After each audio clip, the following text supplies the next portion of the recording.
all kids are registered for the first day of school. So with that being said, if there's any specific questions, because right now principals are there, they're doing their master schedules are complete. We're making certain that we're filling all vacancies at our building levels. And so I'll continue to work over the next few weeks because we know Mr. Superintendent Cole, his first board meeting is next week. And so we want to make sure that he's up to speed with everything that's essential for the first days of school. Adam, so transportation, with last year, there were a lot of resignations right before school started, which helped make things worse. Where do we have a sense about operators and staffing and where we're at with that? Last week, I provided the board with a report, PowerPoint report, and we wanted to give a update last week or last month at the board meeting. Right now, we have more bus drivers in the pool pre-pandemic, but what we also would like to be is proactive to make sure that we can fill all gaps. So we're looking at some alternative ways in case we do have any vacancies. Yesterday, actually this week, we started seniority transfer, and what that essentially means is that senior veteran bus drivers, they have an opportunity to pick the best routes. And so we've done that, and so right now we're just looking at alternative pathways where we can be proactive in case we have any gaps as far as with bus drivers. We're good on buses. We've went to leasing. I think if you remember the last month presentation, we did some buses, and so air-conditioned buses, we're making sure that most of our buses, all of our buses are equipped with air conditions. I think we need some. I think we're covered with that, so that's really not a concern at this point. We just want to make sure that as people look for new opportunities outside of the district, that we're proactively covering those gaps with staff, with bus drivers. Do we have a sense of how many don't have air conditioning? John, do we have, off the top of the head, how many buses that may not have air conditioning? We have 396 that do have air conditioning. All the new lease buses are air conditioning. And any future purchases or leases will be air conditioning. So we need a little over 400 routes covered on a daily basis, and 390 buses have AC. So pretty close. Yes, sir. Yes, sir. That gap is closed. Can you repeat that in the mic, please? Yes, sir. Yes, yes, sir, Mr. Charles. That gap is closed as far as with ACs on the buses. Got a question for Mr. Cole. Please come forward, Mr. Cole. So now that you've stepped into this role, you've said that you would step away from the Metro Council race for District 7. You got two folks in that race right now. Are you planning on endorsing your legislative assistant? You know, I hadn't signed a contract, so legally I think I can publicly endorse, yes. I want to see Tawana Harris serve District 7. So I would appreciate, though, if we keep the conversation about education, though, but go ahead. We could talk about Metro Council when I go over to the council to take care of that business. But today I want to talk about the students of East Baton Rouge Parish. Any other questions? Mia, I think you wanted some clarification on the mic. We have 396 buses with air conditioning. We have over 400, a little over 400 routes that need to be on the street every day. So we have 90% of our buses with air conditioning. All right, so the gap is closed from last year. So what will be your top priority between now and the first day of school? Top priority will be to ensure all of our students are there on the first day. All of our educators are there on the first day. That we work with our unions, discuss any challenges they may see or any concerns they may have, and keep the lines of communication open. We recognize that there's been some concern or there has been some discussion about teachers not showing up on the first day, but I think myself and Deputy Superintendent Smith will sit down with the unions, have some very, very candid and transparent conversations, and then we want to try to address any concerns they might have as we move forward, and then continually have those conversations. Well, Lamont, you talked about last night a lot about trying to get people excited about working for the school system. This is typically a tough time of year. You have vacancies, and then you have people who announce vacancies right when school starts. Do you have any thoughts about trying to keep that at bay and get some people to come on board here? Yeah, Deputy Smith and I talked this morning about getting with Human Resources and seeing how we can do some outreach, not only to teachers and staff who work within the system to share with them how much we appreciate them being employees of the system, but also doing a general reach out to the public to say to anyone who may be interested in teaching in our school system, we welcome you to join us. So having said that, we welcome anyone in the system or anyone in the city who is an educator, has been an educator, or wants to be an educator to apply to teach in our system. So that is the initial plan, but then we want to work with HR to develop a long-term plan for recruitment, and then we want to work with HR and our leaders in the system to develop a long-term plan for retention. And I think if we can put our minds together, work with staff, work with teachers, hear their cry, we can put a plan together that will be acceptable to them, where they will desire to stay in our parish versus leaving. What led to the decision to throw your name in the hat so late in the game, and what are some of the things you hope to accomplish, your personal goals for the district being your first year? Well, I was observing from the sidelines that there wasn't an individual who had been selected, and I was willing to offer myself up for service to serve this community. So that is what led to me doing so very late in the process. The thing I hope to accomplish is to change the narrative that anyone may have, that our school system is not one of where students can get a high-quality education in every single classroom. I think that's the initial goal, to make sure we change that narrative if there are families who believe that. I think for me, what's most important is our students are safe, right? So looking at systems we have, not only through the district, but at every school to ensure our students are safe at school. What are those structures? What are those systems? What are the protocols? What are the processes to ensure our students are safe? The next thing is to talk about curriculum to ensure that every teacher is prepared on the first day to deliver instruction in a way that meets the children at their point of academic need. And if we do identify that there are some challenges there, how do we provide professional development for teachers so they can help students? I think one of the things we need to do is make sure at all of our schools on the first day we have support systems in place. So members of central office staff will be asked to dispatch themselves to various different schools throughout the district. On the first few days of school, we want to make sure as our families show up, we are customer service friendly, we are informed, and we can help students be in class on time so learning can begin. So those are my initial goals as we get ready to begin the school year. We're going to work with staff, we're going to work through the 100-day plan, and then we're going to develop processes and procedures that we believe are going to help students be successful this year. And in addition to that, we want to make sure we develop processes and procedures to provide support for our teachers and support staff so they can do their job in the most impactful way.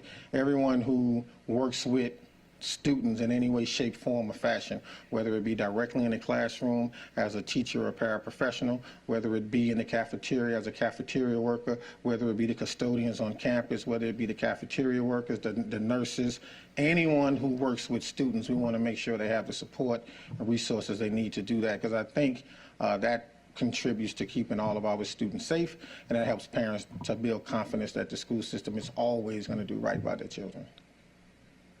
Talk about your learning curve here. You obviously, you keep up with things in the school district, but you haven't been with the school district since 2011. This is obviously a big jump. What's on your list? What are the things, goals you need to build for yourself?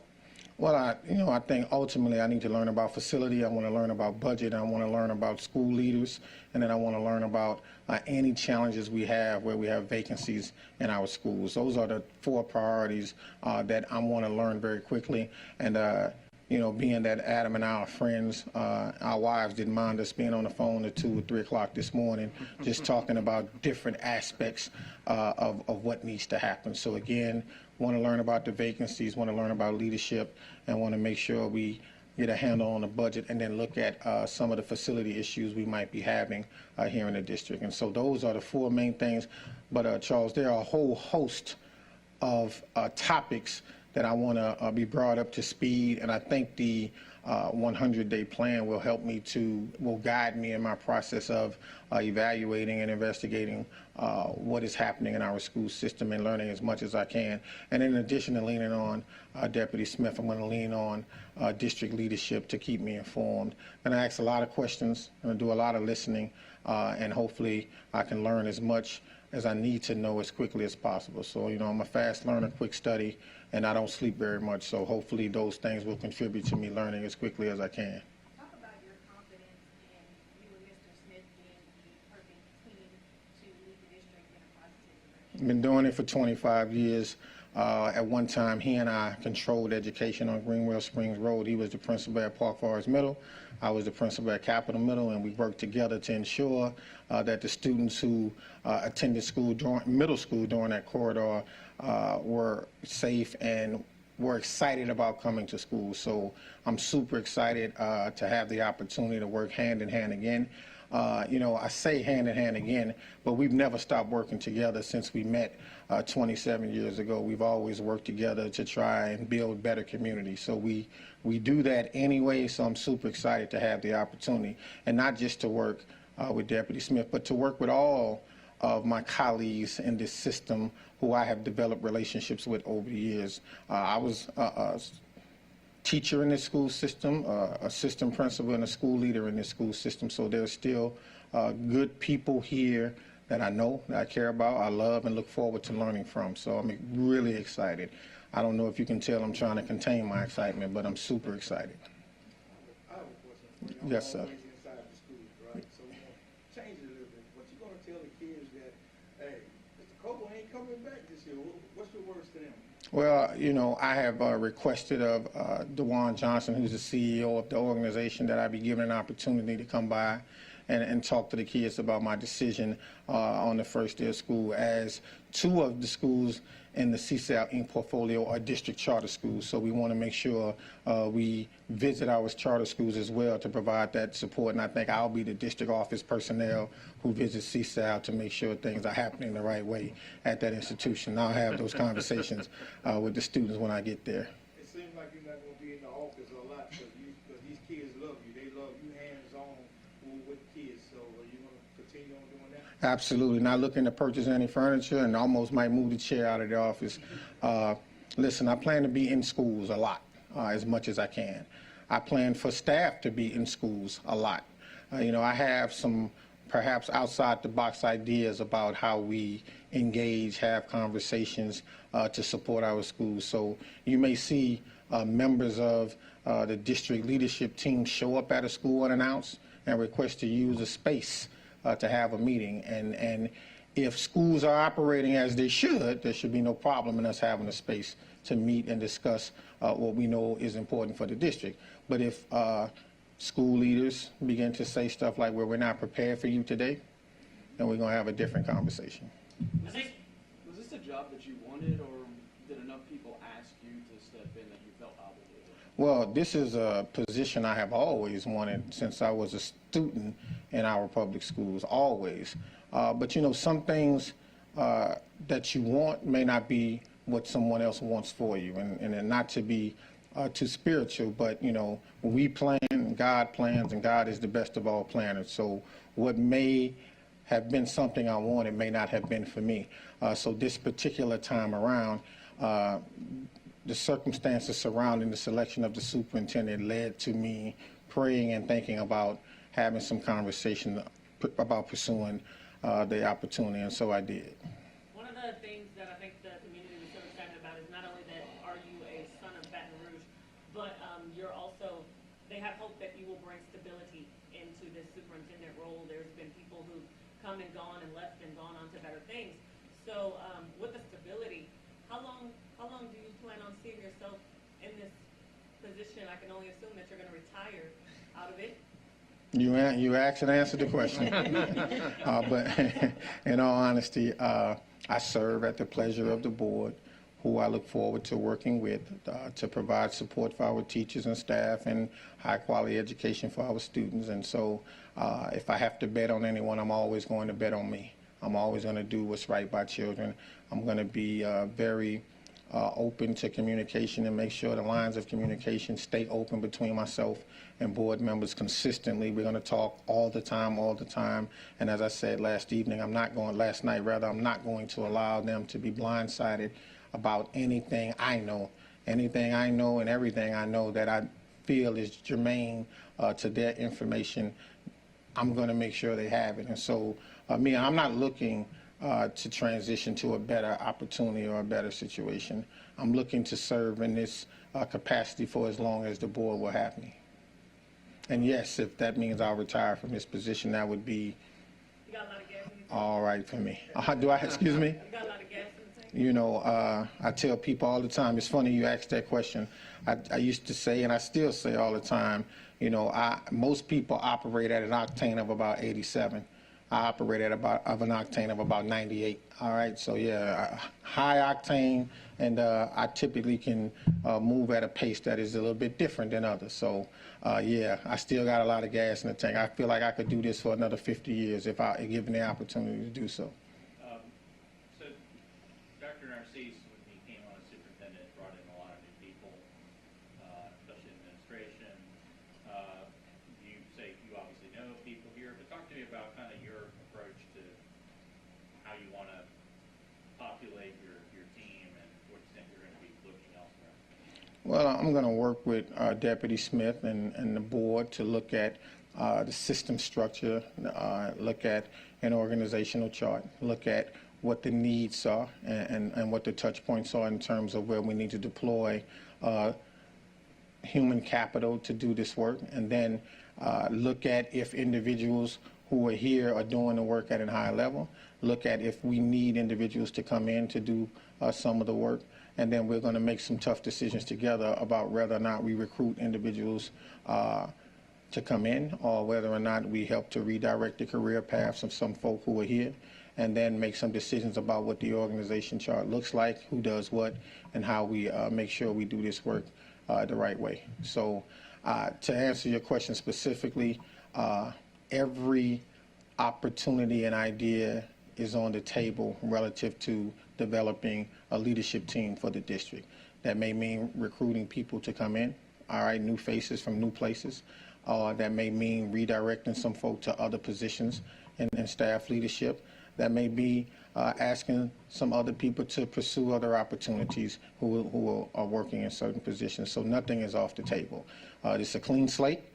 We want to use the 100-day plan to evaluate and look at systems and talk to people and ask questions and have conversations and then determine where we need to do that. But I can assure you this, Charles, that won't take very long. So you don't have 5 people waiting to come on board? I do not have 5 people waiting. No, sir. Lamont, do you have any final words for District 7? I know you're not just leading them, you're leading the whole, a large group now. You know, it has been a pleasure for the last 9 years to work in the community I grew up in. I still live in the community, so I don't see myself as not serving District 7 because now serving the students and families of East Baton Rouge Parish School System, I not only get to continue to serve District 7, but I continue and I will serve the entire city parish. So I'm looking forward to doing it. And again, I still live there. I'm still very concerned there. Before becoming a member of the city council, I was very, very active in my community, volunteering and doing things, showing up at community events and serving wherever I could. So I'll continue to do that. I still live in the district, and I'll continue to make myself available to support and serve wherever I need to be in addition to doing this work. You know, there is a revolution taking place in our school system, and so 24 hours, 7 days a week, the revolution never sleeps. So we're going to do this work together. How much did it mean to you having all your council members show up last night and speak for you? If I speak about it too much right now, I'm going to get emotional. I didn't expect that. Unlike anything I've ever seen. And they didn't tell me they were going to do that. So it meant a lot. Just to have members from both sides. One might expect the Democrats to have shown up, but to have members from both sides, not only write letters, but rush over here to share a word, that was pretty overwhelming. It still is. So I don't, Charles, I'm mad at you now for bringing that up. But yeah, it was overwhelming. So you're walking into a school district which has its own conflicts. You took a leadership position in Metro Council and had a lot of conflicts. Absolutely. What does that experience tell you about what we can do here? That simply tells me we're people. We all want the same things. We want to live in a safe, clean city where our students and families have access to quality education and health care. And if they can do those things, their aspirations will be to make our city better. And so I'm very hopeful that we can get to know each other. Oftentimes the people we know are the people we want to support the most, despite what our differences may be. And so I hope some of the strategies I used on the Metro Council to bring us together, I can use in the school system where there is stress and strife amongst individuals. We can work together. And I think the key is to treat people well, operate from the premise of treating people well. That's number one. Number two, be respectful in every encounter you have, despite what the other person may say or do. Be respectful in every encounter you have with an individual. And last but certainly not least, don't take things personal. No one, I believe, wakes up in the morning with an intent to hurt me. I don't think people wake up thinking about hurting me, and I share that with most people. No one has woke up this morning trying to hurt you, so don't be so offended by what one might say or do. We all come from different backgrounds, we have different experiences, and those experiences are the sum total of who we are. And we have to be open to learning from each other. We have to be open to learn from each other. And I think if we're open to learn from each other, we'll find that we're more alike than not. And then if we can find common ground, how do we work together? And so while the rule in politics is make no permanent friends, make no permanent enemies, only work to serve permanent interests, it should be the rule of life. And when we meet people, we should think about not making permanent friends or not making permanent enemies, but working to serve permanent interests. So I have a lot of associates, friends, family that I have interacted with over the years. And while we may like to do different things, when it's time for us to work together, I believe we'll be able to do so. So, I'm a very jovial, overly excited individual. I'm trying not to do all of that right now. I'm trying to temper my excitement with some steady conversation. But listen, I'm so excited about working with and learning from members of this community and members of this school system and employees of the school system, and hearing what they have to say and hearing their ideas and sharing my thoughts and my ideas. And I think that's the key, open lines of communication, honest and candid conversation. And we start with the premise of I'm going to treat you well, I'm going to be respectful, and I'm not going to take anything personal.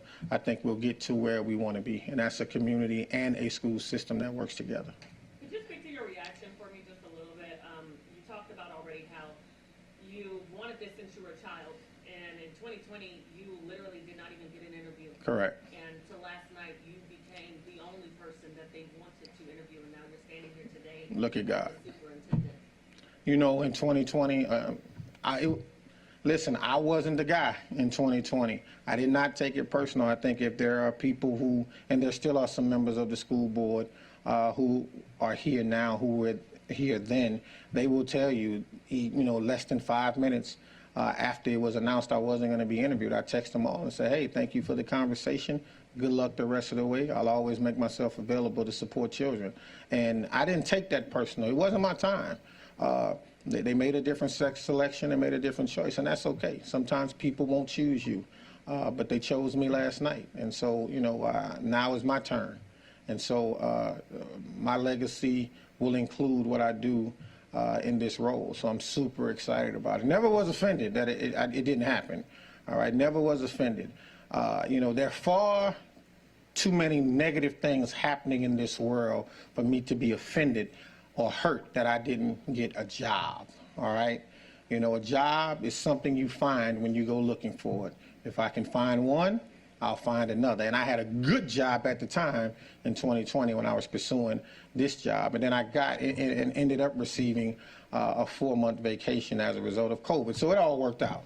It all worked out in 2020. So, it's working out now. You staying calm. Well, Mia, you know me, and we've spoken a few times, and you're right. I'm being extremely calm. I don't want to send a message to families and to the greater Baton Rouge community that I don't take the work serious. But please know there probably will be times where I won't be as calm, and my excitement will take over, and people will see how truly enthusiastic I am about the work that we do here. We have outstanding leaders in our schools like Mr. Paul Jackson, who just walked in, so I look forward to working with him, known him a long time, great individual, principal at Scotlandville High School, so just looking forward to having the opportunity. I know you want me to get excited and do what I do with you on morning interviews, but I'm not going to do that. As a leader of this city, you've been around for many years.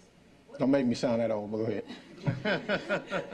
What message do you have for parents? You've been respected by many. What message do you have for parents as they've been on this emotional roller coaster for several months? What message do you have? What sort of confidence or what can you instill in them to ensure that they're in the right hands with their child? Well, very simply, I want for their children what they want for their children.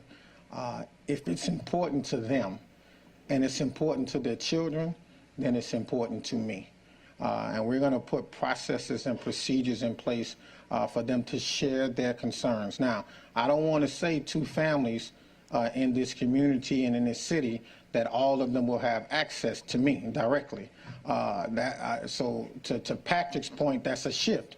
Because as a principal, every parent in the school had my phone number, and I used to say, contact me anytime. I'm not going to say that to all 41,000 families in our community. But what I will say is that the leadership teams, the executive directors, Deputy Superintendent Smith, school leaders, we're going to spend some time talking about leadership in schools and what that looks like and how we have to make ourselves available to parents to have conversations about their children and how we have to be willing to go above and beyond to do so. When I gave parents or used to give parents my direct cell phone number, my personal number, they would never call. They would never call. And the reason why they would never call is because they always knew they could if they needed me. And so I think and that's an old trick for principals. I think principals believe if I give every parent my number, they're going to call me every 5 minutes. What I have learned is when you allow parents to know they have access, they respect your time, they respect your personal time, and they know as long as I can get in touch with him or her when I need to, then I don't need to call. I'll try to take care of it myself. So, I want what the families want. I want for their children what they want for their children. And again, if it's important to you, it's important to me. And we, as leaders in the school system, are going to learn to make ourselves available to address their concerns. No matter how personally trivial we may think in our minds, it's got to be important to us if it's important to them. Because if we make their concerns important to us, I think they will begin to trust us a little bit more. I've never had a parent not trust me. I've never had a student go home and say, my principal doesn't like me. But I have had young people go home and say, he expected more of me. He expected more of me. And so for students in this district who may not have been given their best in recent years, I expect them to give their best every day. So I'll pivot a little bit and speak directly to students. I expect you to show up and give your best every day. Show up to school on time, go to class, sit in the assigned or appropriate area where teachers ask you, and do what we ask you to do to be successful. I want to say that again, do what we ask you to do to be successful. We're never going to ask students to do anything that goes against what their families are teaching them at home, but we are going to ask students to do what is necessary to be successful. We don't know what they may choose in their lives or when they leave the K-12 experience in East Baton Rouge Parish School System. They may choose to go into the workforce. we want to make sure they're prepared to do that. They may choose to go into the military to serve our great country. We want to make sure they're prepared to do that. They may choose to go to a trade school. We want to make sure they have opportunities to learn a trade while in K-12 during their K-12 experience, and then be prepared to do that. They may choose to go to college. We want to make sure they are prepared for that. But whatever they want to do, we want to make sure they're prepared to do it. And in order for us to do that, we have to work with families to ensure kids get the right stuff at the right time in the right way. And so that's what I would say to all parents. I support you. I'm here. But I expect more. I really expect more from students, because all of our students in this district have genius level ability. They have genius level ability. I firmly believe every student, every child has genius level ability. It requires a teacher to bring that, spark that genius level ability for them to share and show. And that genius level ability may be in something very, very different. It's very, very diverse, but they all have it. And we have to believe in them. We have to encourage them. We have to support them. And when they make bad decisions, no such thing as a bad child, only young people who sometimes make bad decisions, we have to help them to understand why the decision wasn't the appropriate decision, and then redirect the behavior. We have to build a family culture throughout this district. And when someone in your family does something you don't like, you can't get rid of them, right? But what we can do is learn to forgive, learn to move forward, learn to work together, communicate, and help each other. So I want to say to the students, resolve any conflict you might have now. Show up at school and think about helping your fellow classmate. Show up at school, think about respecting your teachers. Show up at school, think about respecting those sheriff deputies, school resource officers who may be working in the school. Show up and be prepared to be a leader. Show up and be prepared to have a confidence, and show up and be prepared to have some integrity. Believe in yourself. Do the right things, and the right things will come to you. I don't want to get up here and give a long speech, but you know, you keep asking questions, so I can go all day. I'm sorry. I got one last one. So, Sure. Change. We hear a lot about stability, but there were a lot of people in Baton Rouge who want to see changes in the schools here. They didn't always come to the mic, but we got a lot of caucuses around this town that feel like the school system can do a lot better. It needs to move really quickly. Talk to about that, kind of those sort of aspirations and those thoughts and your thoughts.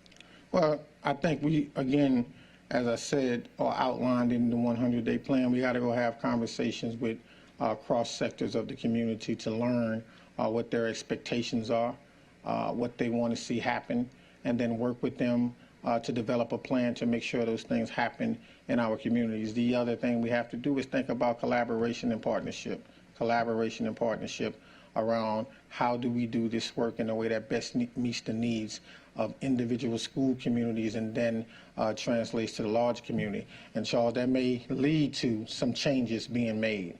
That may lead to simply adjustments in how we go about doing things. I think we have to evaluate and ask ourselves some questions. What are we doing? Where are the challenges? Where are the strengths? Where are the opportunities for improvement? And what do we need to stop doing? And what are the possibilities? And so I think as we move around, and I keep saying we, because it won't just be me. No one can do this work alone. I'm going to be depending on a number of individuals in this system to help do that and help have the conversations. And we're going to use some strategies I've learned over the years to engage in the community around what is best for community, and then what's best for schools, what's best for families, and then work to develop a plan together. I think if members who live in this city parish have a seat at the table as it relates to what they want to see in schools, we can develop a plan together. And when we develop the plan together, we just have to hold certain individuals accountable for making sure we implement the plan with some fidelity. And that may not just be members of the school system. That may be members of the general community who complain a lot about what isn't happening, but have not offered themselves for service. So, you know, if you're complaining about what's not happening, but not willing to offer yourself for service, I politely will ask you to hold your comments until you're ready to do some work. Thank you very much, everyone, for coming out. I want to thank all of the employees of East Baton Rouge Parish School System who are in this room today. Let's give them a round of applause. All of the employees who are here. I see Stacy, I see Mr. McCann, I see our technology guru. You know, she's a genius, so you know, we have to collaborate and work together and utilize some of the resources we have right here in the system. We have a great system. We have great students, we have great staff, we have great people, and we got to start celebrating our people as much as we can, Mia. We have to start celebrating our people as much as we can. Superintendent Lamont, do you feel like the search for the superintendent was a long process? If so, do you feel like that was necessary? I feel like everything leading to this point was necessary. Because had everything not gone on leading to this point, I might not be here. And I think we have won because I am in this position as a person who loves the city, loves people, loves children, and loves working here. And so, yeah, everything was necessary. It happened exactly like it was supposed to. Thank you very much. Thank you very much.